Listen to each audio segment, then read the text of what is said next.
Hello, everybody, and welcome back to Holy Tisch HTV Live Edition.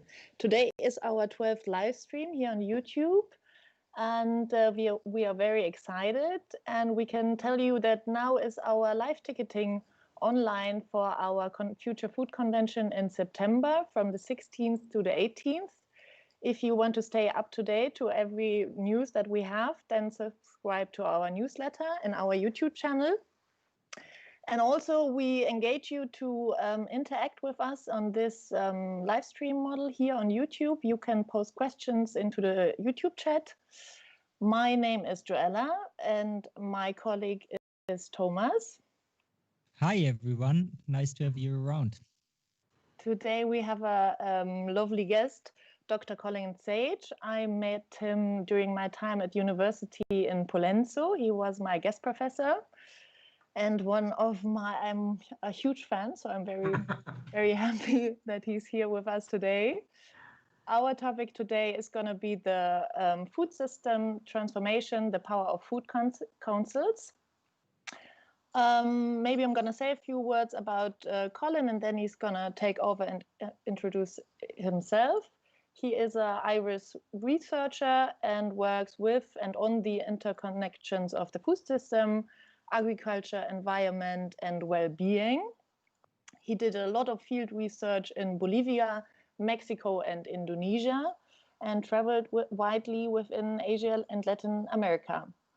Also, this is going to be important for today, or in general. He is the founder of Chair's Cork Food Council and wrote a book called Food and the Environment.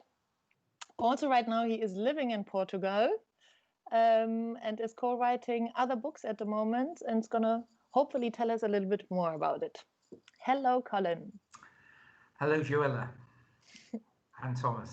How are you? Very good, thank you. Good. Well, after that introduction, it's difficult to know what to say other than thank you for your very kind and generous comments. And I'm here in Portugal, northern Portugal, in a place called Viana do Castelo, having decided I needed to make a change in my life from living in Ireland, where I was until last year, and spending more time now being able to sit down and write, free from a lot of the clutter that goes with a regular university job. You know, a lot of administration and sort of bureaucracy and students as well, of course. And so I'm beginning to kind of get some words onto paper, or digitally at least. And so there's a couple of things that are in the process of are in the pipeline, really. So and that's very exciting. So I'm doing that. Can you tell us what can you share? Yeah, what can you share about your current writing project? Well, what can I say is that there's a book that's just gone off to the publishers, Routledge, which I co-edited with Cordula Kropp and Irena Antoni Komar, both German colleagues, and that brought together a number of chapters. That book is called Food System Transformation, and basically those two had been involved in managing a large project in Germany, but involved case studies across Germany, but elsewhere too. And what we tried to do in that book, then they invited me to participate, because just really to help bring it to a wider English-speaking audience, is that we put these chapters together, invited a number of other contributions, and so what we've got is quite a rich range of case studies that look at local food initiatives. And I suppose that's one of the things that we're kind of interested in doing now, is to bring to light some of these community-based local initiatives that are trying to develop alternatives to the mainstream food system, that are really kind of trying experimental projects in many cases. They're not absolutely fixed. They're not necessarily wildly successful at the moment. So they're in the process. They're emergent. But the thing about these projects, which I think are very interesting, is that there's an interconnection going on, as it were, laterally. And that's why I use the word rhizomic spread, to kind of think a bit about the way in which there's learning from each other, right? So that they're popping up in different places, and we're learning from other experiences, both good experiences and bad experiences, because there's no, there is no bad experience that you can't actually also learn from and realize that, we could do things differently. And of course, there's no blueprint to any of this stuff either. There's no, perfect model that you can simply copy and implement yourself in these. So this book is one of a number, I'm sure, other emergent work that's coming out that's trying to, accommodate, to look at some of these initiatives, celebrate them in many ways, to actually say, look, we should applaud much of the sacrifice that people are engaged in trying to bring these things into fruition. And there's a wide variety of things going on, from Italy all the way through to the northern, to Germany, to the UK, Ireland, of course, as well, and in Portugal, beginning to kind of develop a range of things here too. So there's a whole set of different kinds of initiatives that are happening, and I think that's quite exciting. Actually, I find it very exciting. Without giving away too much from your book, but especially when you say talking about the stuff that wasn't successful is a great learning opportunity, with which I agree. So can you give us one example of something you analyzed that didn't quite work out, and talk a bit to what happened and what you found out about the reasons for failure? Because these things are specific case studies, what we haven't necessarily done is to drill into the unless one is doing this kind of research on the ground in a specific place, one doesn't necessarily kind of discover the very particularities of what's going on. And often it comes down to, sort of the local dynamics, comes down often to questions of personality. It might come down to issues of a lack of institutional supports. I mean, invariably, apart from personalities, because we're all, dealing with, how do we accommodate to other people who think differently to ourselves? I mean, obviously, that's part of being human, that process. But also, many of us are in this work because we have vision and because we think we have to do things differently. But that's not necessarily always a vision that's shared by those who have money, who control the money.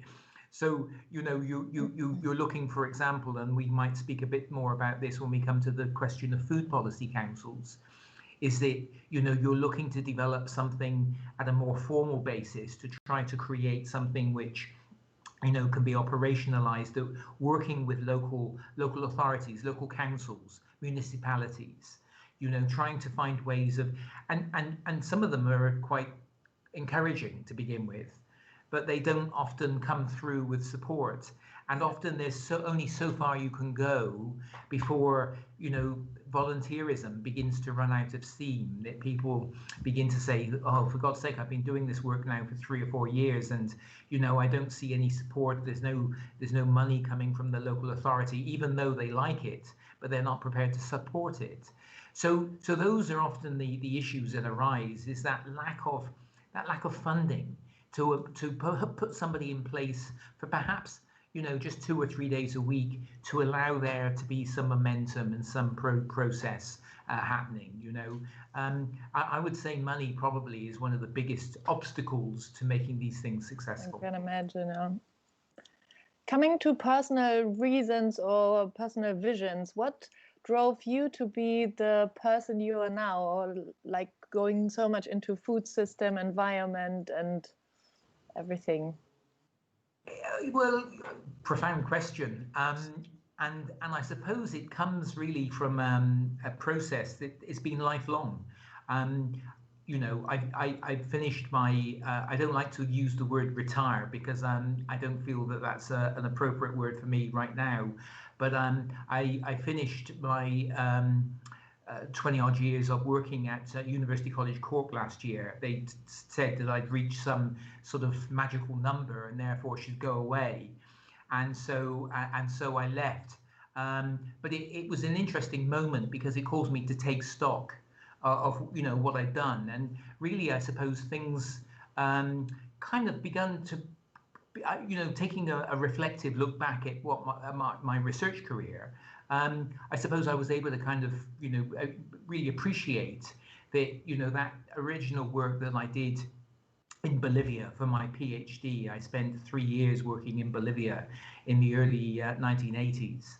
And that was really formative because I really began to see at very close quarters, what small scale, indigenous farming, peasant agriculture, let's call it, is really like, and what, the demands that it places on people, but also, the food it produces for not only local, but also regional markets. And so I suppose that began, and then I went on to work a little bit more in Mexico, and then I had a project. And I was always interested in this relationship about, the farming process and the environment, I suppose. So that was kind of, a very intrinsic kind of understanding relationship, and also how people secure their food. I suppose this whole idea of how people get food from that environment, how they win it, but win it in a sustainable fashion for the future as well. So that took me into thinking about food security and doing some work in other places. Can I quickly ask a question here? Yes, yes. Do you see that there were in your research, or when you were in these different places, where there really hardcore differences between the way they farm or that they secure their food in Bolivia, Mexico, and Indonesia, where there's so different practices, or were they a little bit more likely?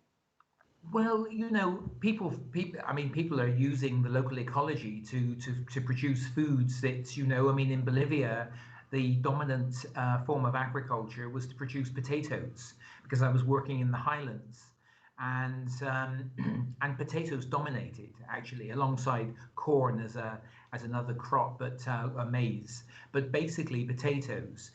In Indonesia, what people want to grow there is rice. It's not always possible to grow rice under the soil conditions where people were, because I was in Indonesia. I was working in the southern part of Sumatra, the island of Sumatra, which is an area of transmigration. So people are coming from Java, they want to grow rice, but the soil conditions and the invasive weeds and so on make it very difficult.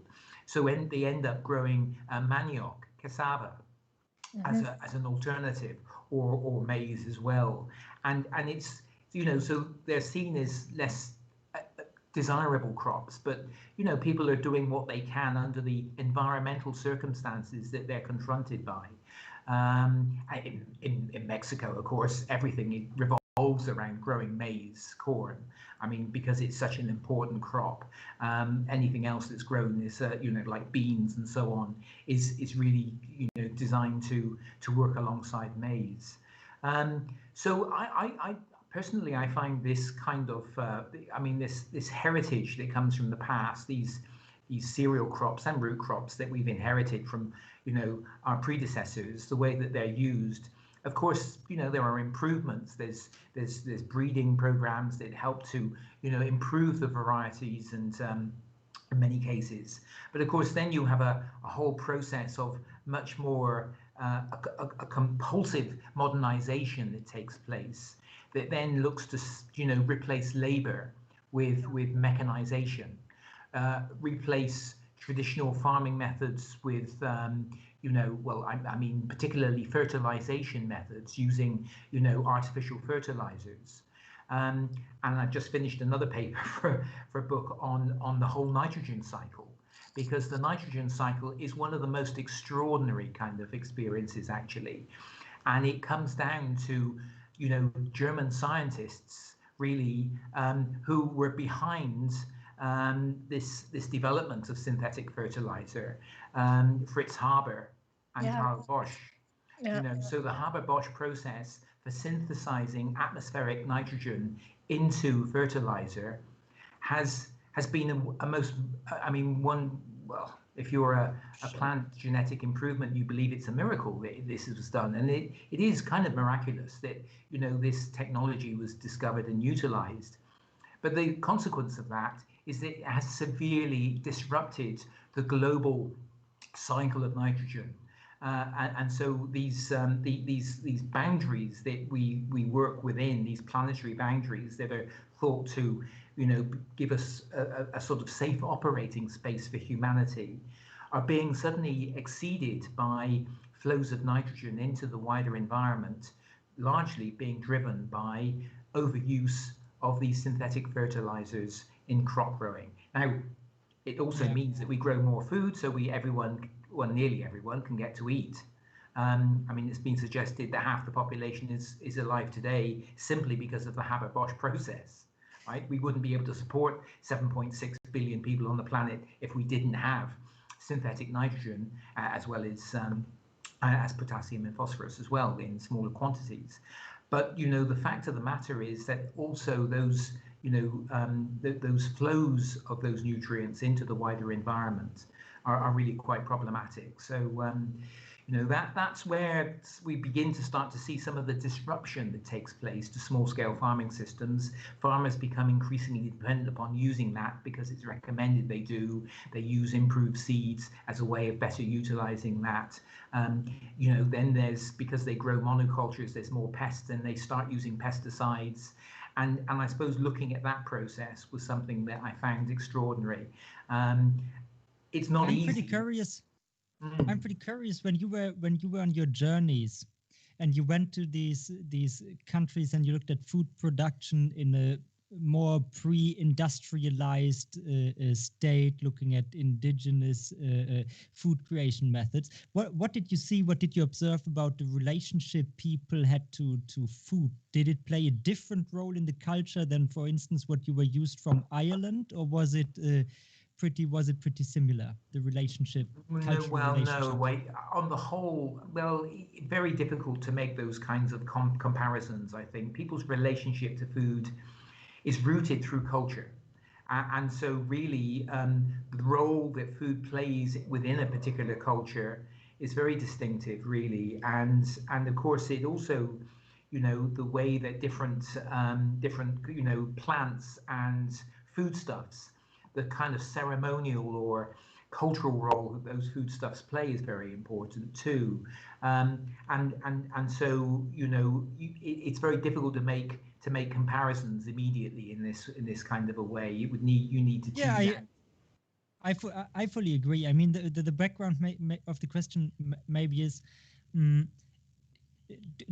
do you think, or did you observe to some extent that in cultures where a bigger percentage of the people in a given community is involved in food production or growing food and the entire process around it, that you see differences? I mean, me personally, I come from little villages, and a lot of my friends back in school were farmers, and I think in these communities, rural communities, even here in industrialized Germany, it is different than nowadays in urban areas, for instance. So. Well, yes, I mean, but the thing is, I suppose, if you're looking at rural communities that are producing food, the food is coming from the field almost directly onto the plate.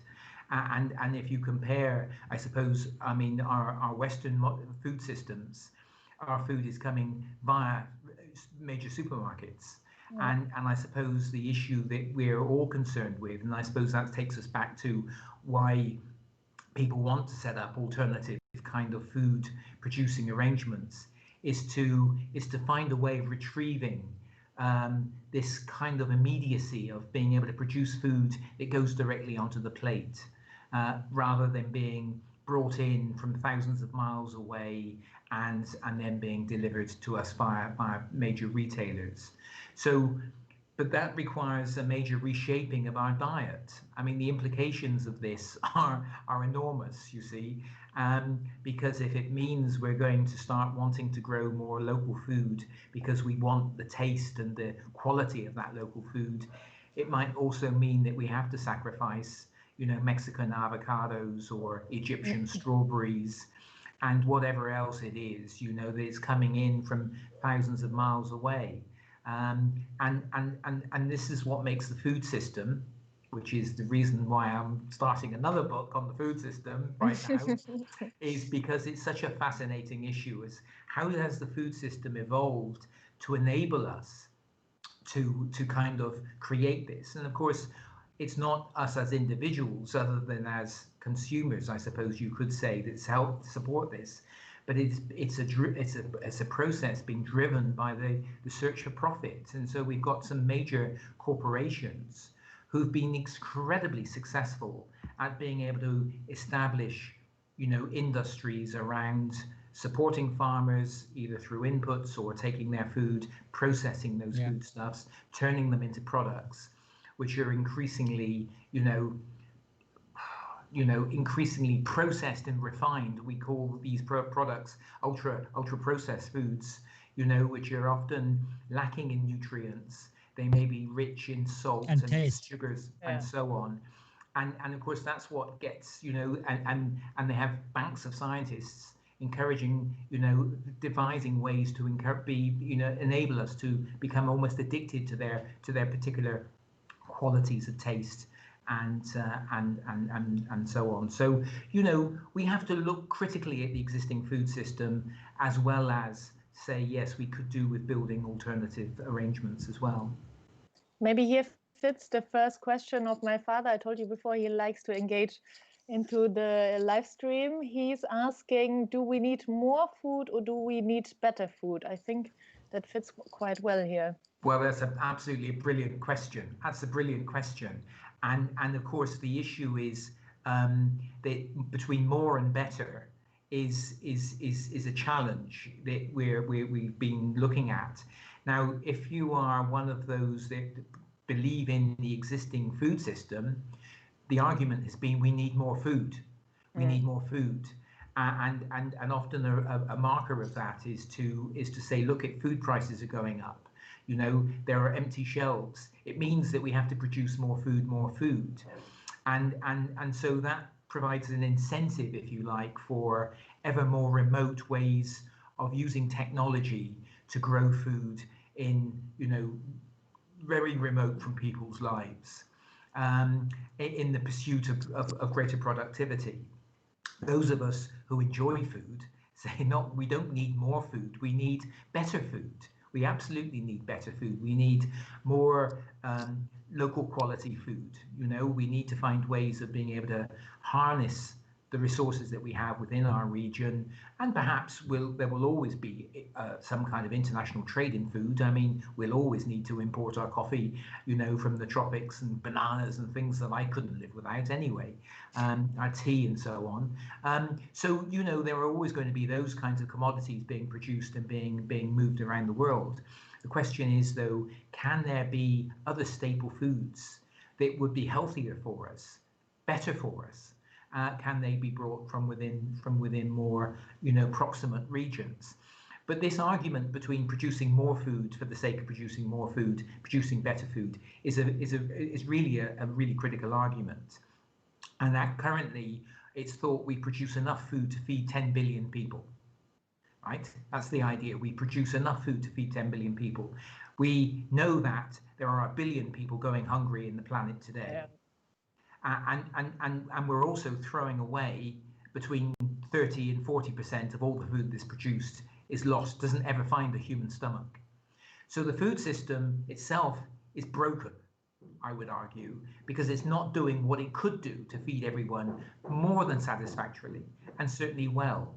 So those are real issues, and I think this is a very good question. Better or more, and I would always fall on the side of better.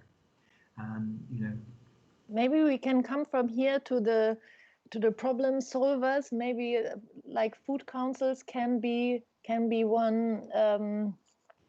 What's the name? Solution. Yeah, thank you. Solutions. Maybe you can explain the model of the food policy councils.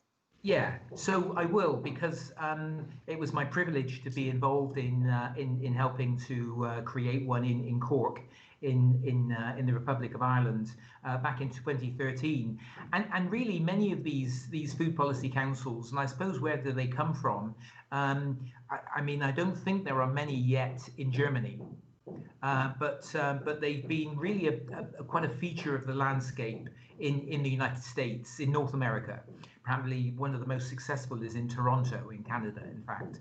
But there's a number of food policy councils across North America. I mean, maybe 250 or 300 food policy councils operating at different levels. And I suppose over the last 20 years, we've been looking across the Atlantic and thinking, are there ways that we could be able to replicate this kind of an idea? Mm-hmm. And I suppose what has happened is that back in 2012, the end of 2012, I was involved in a project in Cork City, a local food initiative, which had got some funding and was coming to a close. And it was quite successful. It was working with a low-income community, marked by high levels of social exclusion. But it was a way of bringing people together. And one of the things that kind of was the culmination of this project was a community garden, and it really got people engaged in this exercise. And I remember asking, a question of the panel of the board that managed this project. What are we going to do next?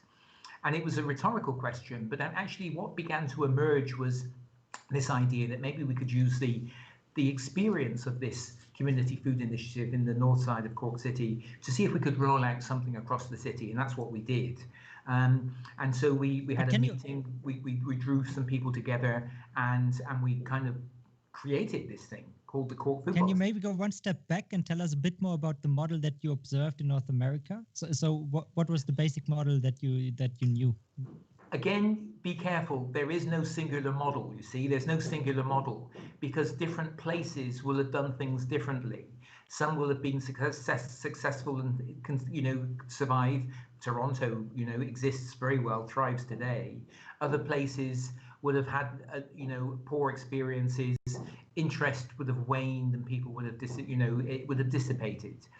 So there's no singular model, but I suppose if there's a critical ingredient to making something work, it's to build upon the resources that you have locally. Mm-hmm. So it's to say, what do we have in our city or in our town or in our region that could help create a food policy council?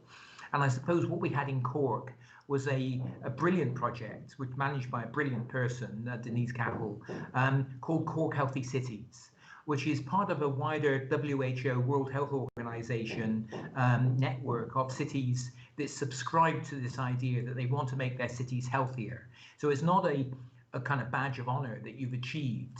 It's something you're working towards. And it's across the board. So it doesn't just address food, it's smoking cessation, alcohol reduction, all sorts of things.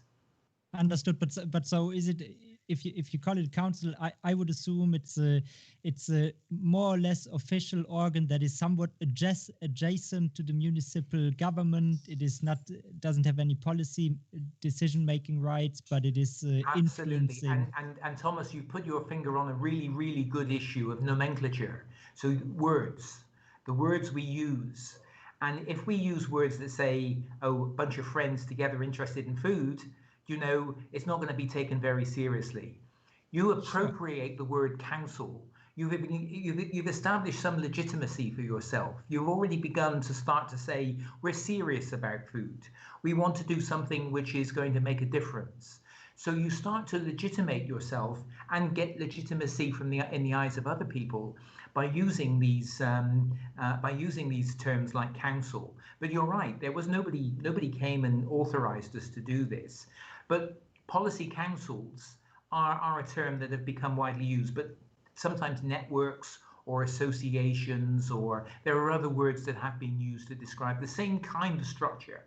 And effectively what it is about bringing people together from all parts of the food system, retailers, producers, restaurateurs, people working in the fields of health or community food initiatives, whatever it might be, and you try and get people around the table and sort of hammer out a kind of a plan of work, set of objectives. And really the key to that, sorry. You could also join as a private person who is interested in the topic.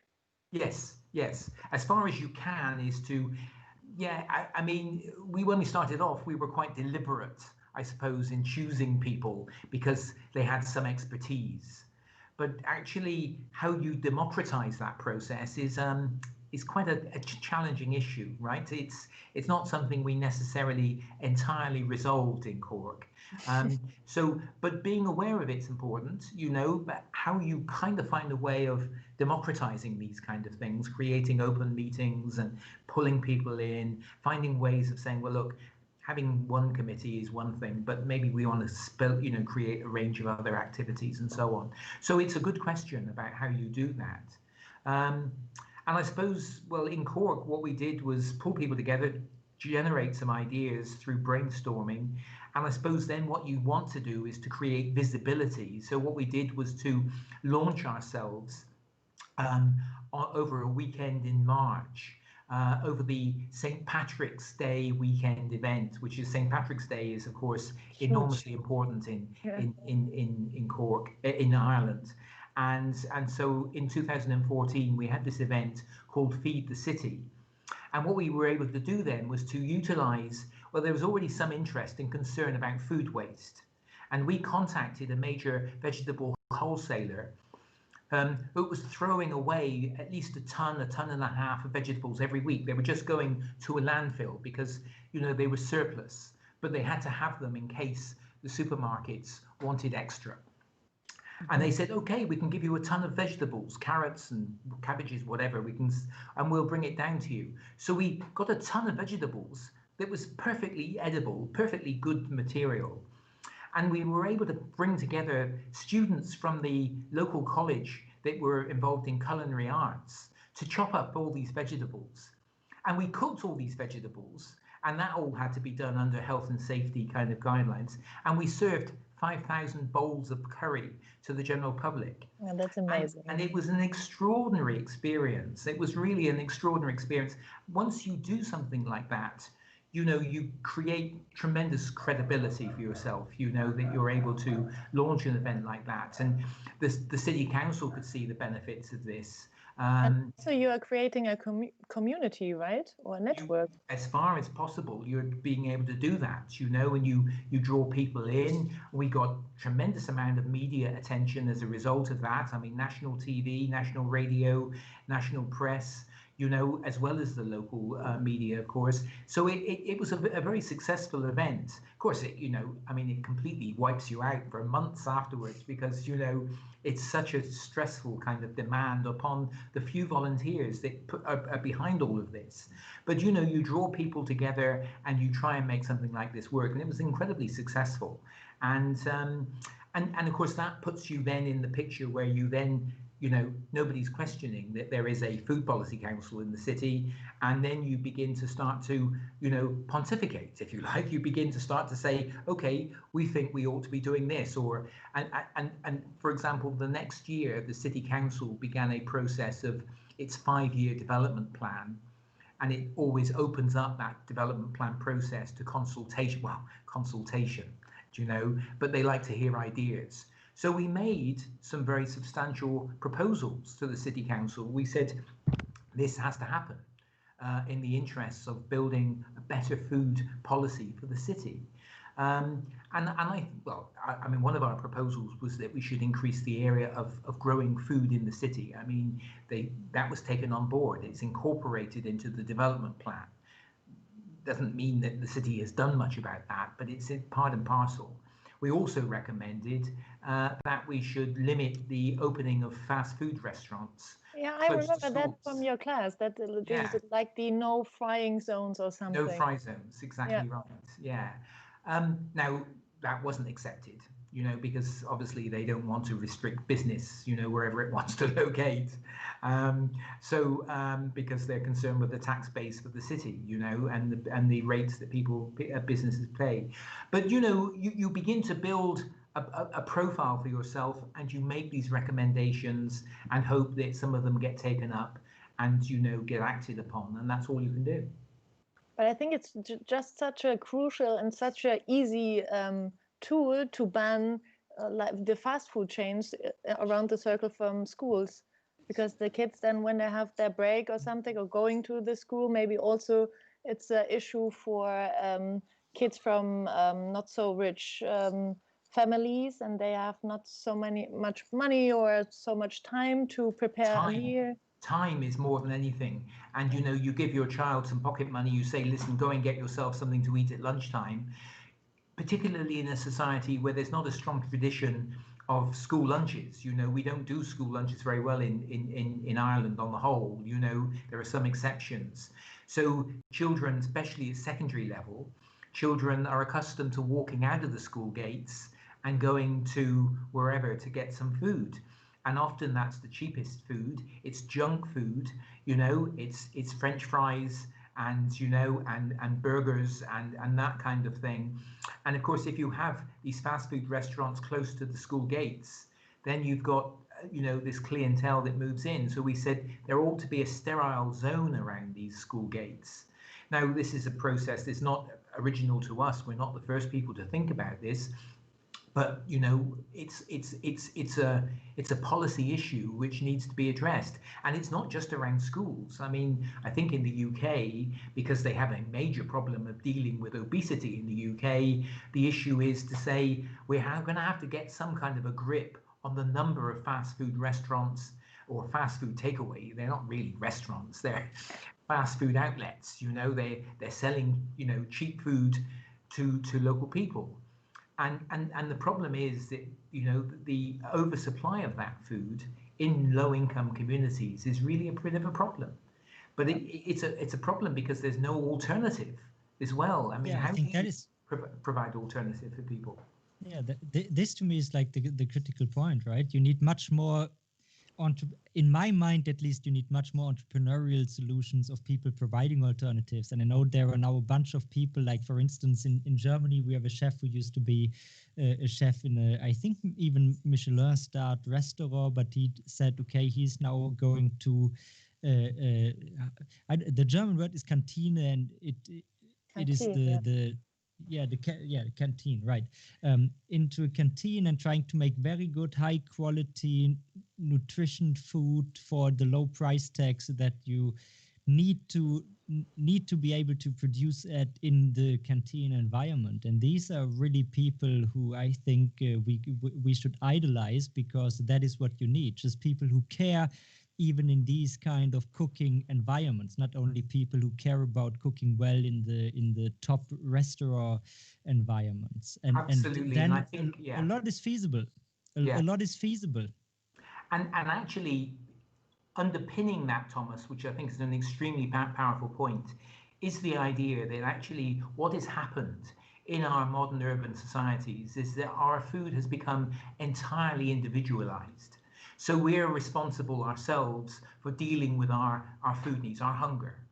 And so, you know, and often even within families, of course, individuals deal with their issues differently, and they take their money and they solve their individual hunger needs in different ways when families don't kind of integrate together. But the point is, even by taking our solution to food entirely within the domestic sphere, means that those that can afford to go out and buy fresh food, bring it back, cook it, and feed it to their families, are in a much better position than many families on lower incomes who neither have the time to cook it, neither have the money to go and buy fresh produce, and so on. And therefore, those fast food restaurants become the fallback option.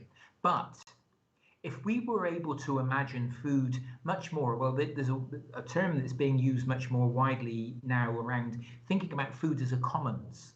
So thinking about food as something that takes place within the wider community is more of a shared resource. And if we could find ways of saying, look, there could be an opportunity here to create community canteens where people could go to eat with their children.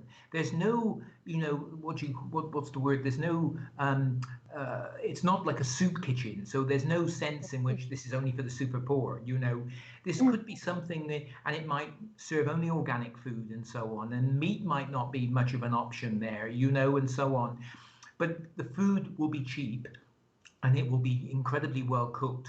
And it will be made, you know, made by people who really genuinely value their food. And if we could find a way of socializing food in that way, we get ourselves off this particular problem of this individual responsibility for Look, dealing Colin, with let let me quickly jump in here, because what you mentioned is quite funny, because I still have a business plan lying around somewhere on an old hard disk of mine of it was basically a gym model, so a facility that you can use as a member. It's a membership facility where you cook. And I imagined, and I wrote the entire business plan and made all the calculations and think it could really work. You have like a TV style kitchen where you have like 7-8 kitchen cooking slots, and you have really good material, but nothing too fancy, and people can come there. Of course, it's a concept for urban areas, not for rural areas, but people can just go there, bring their own produce, or even pre-order produce, and go there and meet. And I think it would be a very cool kind of institution, which if you market it correctly, could fulfill especially the social function and also need, right? I mean, me personally, in my Munich city flat, I have a very shitty tiny kitchen, and I cook a lot, and I manage to do it in there. But I would definitely use a service like this, and it would be much cooler. And even back in my dating days, I would have liked it a lot to do something like this. So yeah, long story short, I fully subscribe to this, and I think there are some cool models out there that people could experiment with. And if anybody who's listening is curious to build something like this, I because I don't have the time currently to do it, I will share the business plan, even almost for free. Yeah, I wanted to say you're sharing your business plan live right now here. Yeah, I'm sharing it live, but since I'm not doing it. And one of the problems that your business plan hit, Thomas, if you don't mind me kind of mentioning this, no, please, is that you're working in an environment where food is regarded as something which ought to be remarkably cheap. And that's part of the problem of doing anything well. If you always try and say, let's try and make our food better, let's try and make it more accessible, you're saying partly, that food may need to be, we need to spend more for it. Whereas the dominant model is, how can we make food cheaper and cheaper and cheaper? Even if it means stripping out all of the benefits of that food, the nutrition and so on, and replacing it with synthetics, and making these things. But I mean, we all know it's just about habits and how we eat, right? It's not about, you can buy much better produce if you just buy less beef, for instance, right? If you eat less meat, and then you can increase the quality of the vegetables that you buy by a lot. Given that enough good vegetables would be produced, then you have different problems. Like, I think in the US they call it food deserts, like these low-income neighborhoods where you cannot even buy fresh vegetables because they only have fast food restaurants. So there are many different problem layers, but the argument that goes like, yeah, but if you want to cook fresh and good quality produce, then you need to spend more. I don't fully buy it. I don't know if somebody did the math and if it's even feasible to do the math, because you have second order consequences that you would have to account for, and so on and so forth. But I don't buy the arguments as is. Well, I mean, it's more than habits. It's that we're culturally locked in to certain kind of ways of behaving. I mean, part of the problem is that, we're shaped by, peer pressures, by the way things work, and we're shaped by an environment which is dominated by the promotion of cheap food. Wherever you look, you're seeing advertising amongst the supermarkets for, bargains and saving food and saving on this and that and the other. However, let me say this, I don't know. So, sorry to jump in, but I'm more optimistic on this end, because if I look at current millennial culture, for instance, I think there is so much appreciation of food and even cooking. I think there is really a comeback of cooking, of thinking about food, because there is a different cultural role that it plays. It might be related to Instagram and being super presentable and chic, but still people care. They think about what they consume, how they consume it. So and that is a positive sign. But sorry, go ahead with your point. I think you're right. Although, I still think there's a class dimension powerfully in this, which distinguishes and differentiates people. However, I wanted to bring in, I didn't know if this was going to be a verboten word in this, but coronavirus. Because everything has changed as a result of this pandemic. And in many ways, one of the things that we've seen, of course, as a consequence of this pandemic is, you know, a real kind of rupture in some ways in the food system. You know, panic buying, of course, became, you know, one of the first features. But then it began to be clear about what were the components of the food system that we were dependent upon migrants coming in from Eastern Europe or from North Africa to pick our, you know, our fresh produce in the fields. And then, of course, the spread of coronavirus infection in the meat processing plants has been a major issue. And of course, what it reveals is that the food system is built upon, you know, an incredible kind of base of exploitation of labor. I mean, that goes without saying. I mean, that's part of the low-wage economy that exists, and of course, which has flourished as a result of this informal kind of economy, this kind of way of delivering food to people and so on. But the other thing that's happened as a result of coronavirus has been the laying off of people. People's incomes, of course, now are severely restricted. And people are now presenting, people that would have, you know, quite happily gone and spent their money on shopping in the major supermarkets are now turning up at food banks, waiting to try to get a bag of some food in order to be able to stave off hunger, to feed their children. And one of the other things that I've been working with PhD students in Cork, Tara Kenny, who's done some remarkable work. We've been doing some work together on this issue of food banks.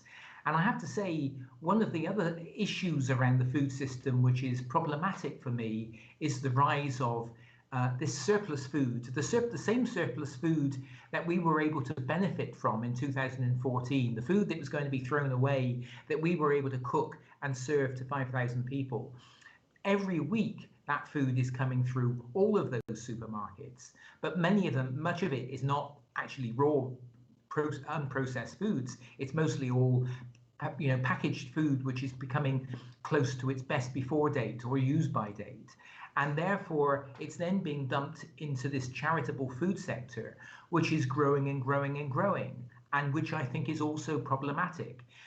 On the one hand, we think of it as being a necessary way of enabling people to at least eat something. And we understand that in the short term, it does that process. But on the other, I think there's long-term consequence of taking away people's agency by the rise of charitable kind of provisioning, which actually leads to people becoming less and less removed from having agency and control over their food supply, taking responsibility and being able to do something about it. What are, in your research that you do in this field, what are the main points that you identified as potential solutions to this problem? Well, I mean, solutions, again, they're going to have to be locally devised. There's no automatic, immediate, singular solution that will come out as a result of that. But, for example, the creation of social supermarkets. So what you might be able to do is to get donations of food, but actually you make it available in a way that people would, if they go into supermarkets, things are on shelves. And you might screen out, you might edit some of the worst, most unhealthy foodstuffs. And so you encourage people to choose to buy things which are healthier for the first step. But the other thing is, even if you charge 10 cents or 20 cents for a bag of something, or, you know, a can of something, you know, a bottle of something, what you're doing in that 10 or 20 cents is giving people agency. People are then saying, I don't have much money, I have a few euro, but I can buy this, I can buy that, I can give that little bit of money over. I have some respect, I have some dignity left in order to act like anybody else, even if they were going to Tesco or Walmart or, you know, or Continental. And, you know, I mean, you know, you go to all of those supermarkets and people are spending their money on buying things. Well, people want the dignity to be able to do that. And so rather than getting handouts, being able to spend even little. So social supermarkets are one thing. I think this idea of finding ways of recovering issues around canteens, I think is going to be an issue that we need to explore. And again, I think you're right. It's something which chef entrepreneurs, you know, need to be thinking about. How could they make that model work? and make it successful. You know, I think that's something that really does need to be, you know, explored. And there will be all sorts of restrictions and health and safety issues around that. But I think it would be a very, very good model if that could be rolled out and made to work. But, you know, there's a lot of experimentation going on here. And that's what we have to do, is devise solutions to this particular predicament of people having less money available to buy food. My father has another question for you, Colin. He wants to know, would you say your model is a socialist model? You know, I mean, increasingly I'm wondering how these ideological labels actually work very well now. I mean, you could see a very strong socialist element in that. You know, I would think it would be more social democratic, but it would also be powerfully green. I mean, the question now is that we really have to, I think, I mean, I suppose we all know we can position ourselves, or we can position most of the politicians that represent us, or supposedly represent us, on an ideological spectrum. And I suppose we can position ourselves more to the left or more to the right. But actually, I think that singular kind of spectrum is becoming more complicated as we try and factor in where do we stand on the environmental threshold as well, on the environmental agenda, as it were. How much, you know, we attach to social justice issues, for example, which ought to not be just a left issue. You know, social justice, you know, I mean, whether it's racial, whether it's gender-based, you know, I mean, or whether it's sexual justice, you know, all of those kind of parameters are emerging through this kind of new agenda that millennials are taking up and really promoting, and making, I think, a bit of an irrelevance of many of those ideological kind of, you know. So yes, he's right, but, you know, things are more complicated. Thank you. What we didn't touch, or maybe we touched it, are the your vision of grassroots movement, but maybe we already, because I remember, or I have, that you distinguish the food policy councils to grassroots movements. Is that correct? It is correct, really. I suppose when we talk about food policy councils, we're talking about, I suppose, some kind of effort to achieve some kind of collaboration with municipal authorities. So I suppose the idea is, and you know, there's a range of models in that. There's examples where food policy councils are totally owned by the local authority, by the local council, yeah, by the municipality, and the mayor sits on the, you know, it might be the chair of the, and it's run and paid for by the local authority. The other extreme is where they receive no money, you know, from the local authority and act completely independently, or being critical of the local authority. Now, I suppose what we tried to do with in Cork, for example, we wanted to take some money, but we didn't want to be beholden to the council. So you try and position yourself somewhere on that spectrum whereby you have a relationship to the council, and you can have some working dialogue with them. Getting money out of the Cork City Council was always a challenge. Well, you know, it was often futile asking. It was difficult. But what they did do, you see, they paid attention, actually. That was the interesting thing. They often kind of were acknowledged. For example, following this Feed the City event, we had an event where we brought people together, partly as an information evening, but then, you know, to talk about what next. And we had 70 people turn up, and we began a guerrilla planting exercise. So basically what happened is that we got our hands upon a lot of pallets, wooden pallets that are used for shipping, you know, used by forklift trucks and so on. Repurposed those, rebuilt them into planter boxes, filled them with plants, filled them with soil and plants, edible plants, and then planted them around the historic spine of Cork City. We didn't ask permission to do that. We simply did it. And because we know if we'd said to the Cork City, can we plant this? They'd say no, because that's the thing that councils do. They say no, you can't do it. So we didn't ask them, and we did it. The year later, what happened was one of the planners came to us and said, you were behind that that guerrilla gardening kind of planting boxes. Would you be interested in taking over this piece of land that we have that we don't know what to do with? And it was an old basketball court, an old basketball court that had been basically left empty for many years.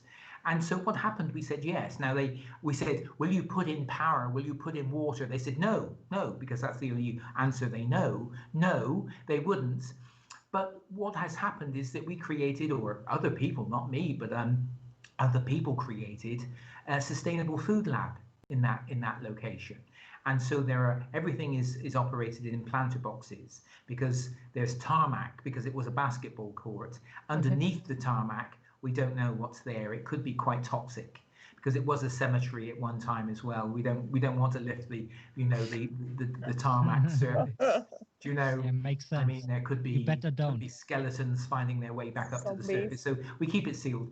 But the fact is that the City Council could see that this was an opportunity. Now the key thing about this is that that's become a springboard to developing other initiatives in that particular parish of the city, on that south side of the city. So there are a number of other what we call greening initiatives that have happened as a result, again, because we've got people who are incredibly energetic and resourceful. I mean, that's what makes it happen, not money. It's because people who see a vision, and so they've gone out and they've transformed another empty kind of lot that was overgrown and people paid no attention to. They've enrolled the local community around that green space. It's now growing trees, it's growing plants, it's growing all sorts of food crops as well. So those kind of things, and then the City Council can begin to take ownership of that, and then they begin to see this is really working on our behalf as well. So that's what you have to do, but you do have to sink a lot of energy and time into making these things work to begin with before the City Council. So that's what a Food Policy Council can do. A grassroots community-based initiative really doesn't talk to the City Council. It just gets on and does things, for itself.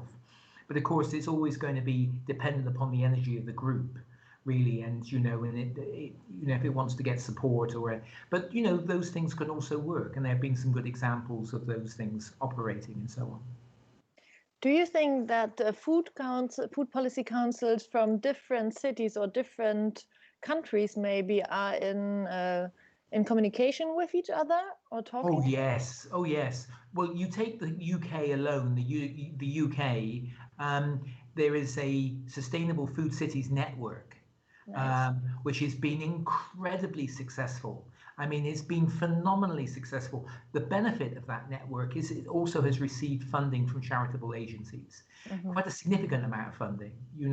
I mean, it's done quite well from charities that have said, because they share the vision, and they say, we'll help support. We can give you £500,000, pounds, for distribution. I mean, that doesn't go very far when you're talking about 40, 50, 60 cities that are involved in this exercise. But, maybe £10,000 or euro here to help support 1 day a week, 2 days a week, somebody, a coordinator, work there to support a campaign, about eating more vegetables, sugar-free campaigns there. I mean, those kind of things can really go. So relatively small amounts of money can really have a major effect. Now, of course, I won't speak about the UK. I shouldn't speak about the UK, but of course, one can't help kind of thinking about the UK, because the government's rolling out an anti-obesity strategy, but it's not doing so with respect to thinking about what kind of learning has there been from these local initiatives that might help us to devise a more effective public health strategy that builds upon local food initiatives. I don't think Boris Johnson has it in him to pay attention to those kind of details. But that's what we need to do. We need to find ways in which national governments are paying attention to what's going on at grassroots level, because that's where all of the ideas, that's where all the good energy, that's where all the change is happening. But national governments come and try and impose a singular model, and usually gets it wrong, and we'll waste an awful amount of money in doing that. And then they'll learn something from it, but it will be too late,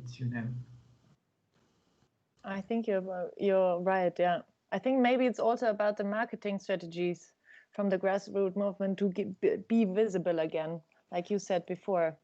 Yeah, and so one of the things, sorry, your question was about learning, and of course, learning from each other is absolutely key, and learning from wherever, because actually one of the things I think, which is because there are many different networks now across Europe and internationally operating.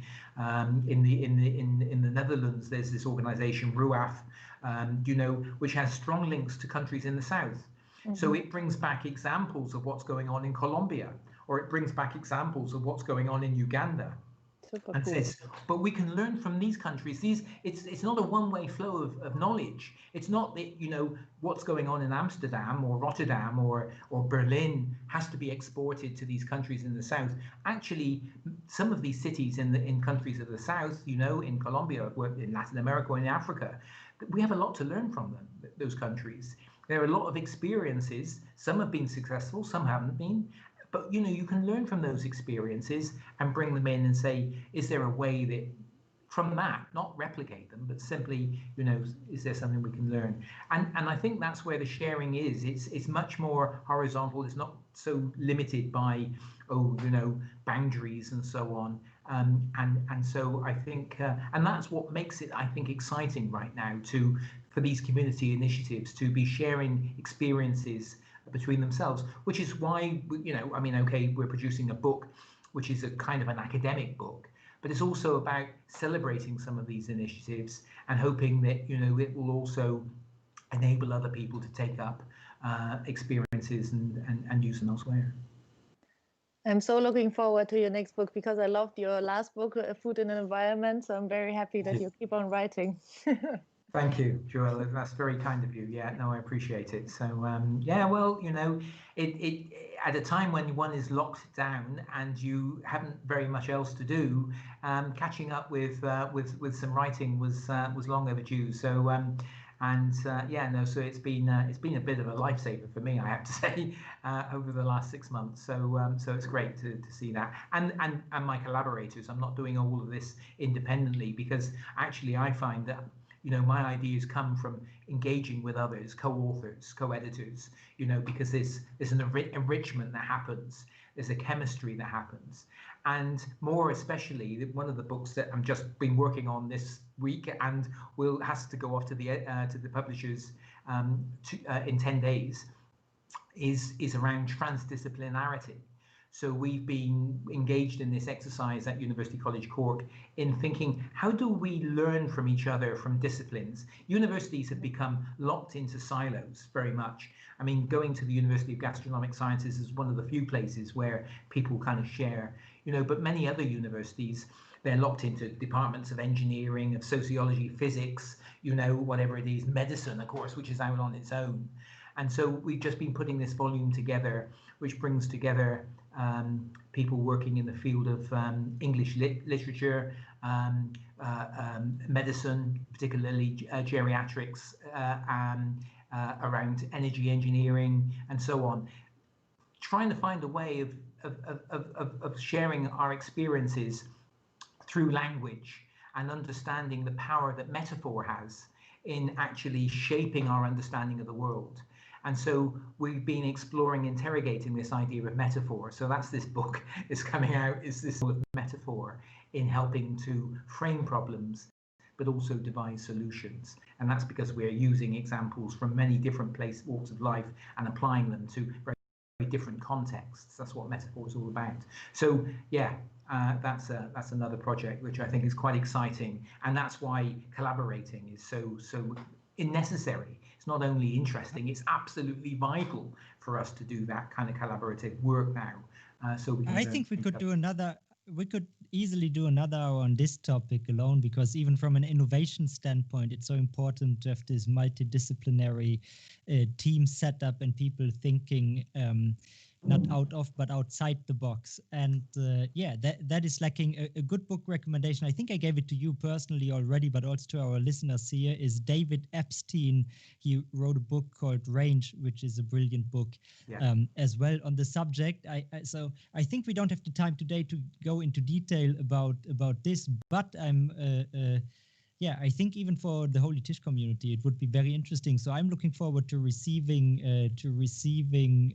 notice of your book's release. If it goes to the publisher in 10 days, I would assume maybe it's printed in what, half a year later, 3 months later. Yeah, they take their time. It's one of these businesses you almost cannot believe how slow they work in these days. It's I've been involved in a couple of book projects myself. And incredible slow industry. But looking forward to if you have a edition for what do you call it, a review edition or whatever. Okay. Well, I'll keep you in the loop. Good. Hey, very interesting. Thank you so much for today, Colin. I think we are running out of time, but it was very interesting. Thank you for all your vision and thoughts and things to food for thought for the next steps. And I hope maybe somebody watched today and is like, okay, maybe I'm gonna start a grassroots movement or found a food policy council. Well, I mean, absolutely. If it enables anybody to take an initiative like that, it's very, very necessary. So that would be great. I very much enjoyed the conversation, Joella and Thomas. It's been really great. So happy to come back anytime.